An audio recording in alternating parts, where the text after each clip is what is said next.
একটা মেয়ে যখন একটা ছেলেকে মন থেকে ভালোবেসে ফেলে তখন মেয়েটা ছেলেটাকে অন্ধের মতো বিশ্বাস করে। একটা মেয়ে যখন একটা ছেলেকে মন থেকে ভালোবেসে ফেলে তখন মেয়েটা চায় ছেলেটা সব সময় হাসি খুশি থাকুক। মেয়েটা চায় ছেলেটা তার জন্য যেন কোনো কষ্ট না পাক।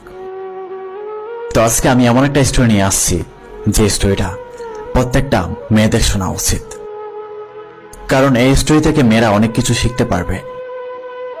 তো আজকের স্টোরিটা হলো, একটা মেয়ে একটা ছেলেকে ভালোবাসতো, ছেলেটাও মেয়েটাকে ভালোবাসতো। তাদের সম্পর্ক ঠিকঠাক ছিল, ভালোই চলছিল। তাদের সম্পর্ক যখন বয়স 2 বছর হয় তখন কথা আসলো বিয়ের, কিন্তু সবাইকে না জানিয়ে, যেটাকে সচরাচর আমাদের সমাজে বলা হয় কোর্ট ম্যারেজ। তো তারা সবাইকে না জানিয়ে দুজন কথা বলে কোর্ট ম্যারেজ করলো।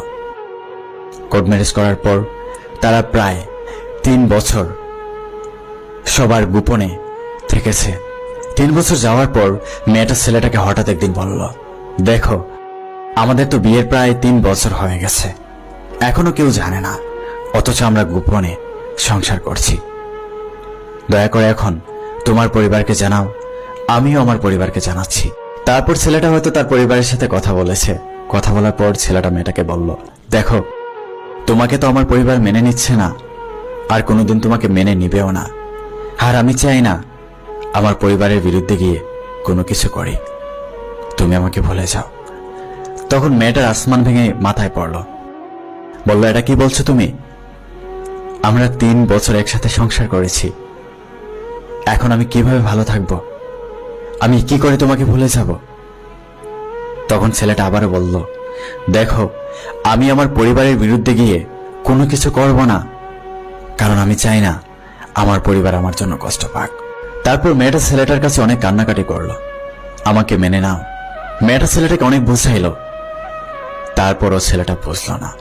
যখন মেয়েটা তার লাইফের স্টোরি আমার কাছে বলছিল তখন আমি তাকে বলেছিলাম, দেখো তোমরা যখন কোর্ট ম্যারেজ করেছিলে, মানে বিয়ে করেছিলে, তখন তো তোমাদেরকে কাবিন দেওয়া হয়েছিল। তখন মেয়েটা বলেছিল, হ্যাঁ আমার কাছে কাবিন আছে। তখন আমি তাকে বললাম যে এটা দিয়ে তো মামলা করতে পারো। তখন হতভাগা মেয়েটা বলল, দেখো আমি তাকে ভালোবাসি, আমি তার ক্ষতি কখনো করতে পারবো না, হ্যাঁ আমি তাকে কখনো অসম্মানী করতে পারবো না।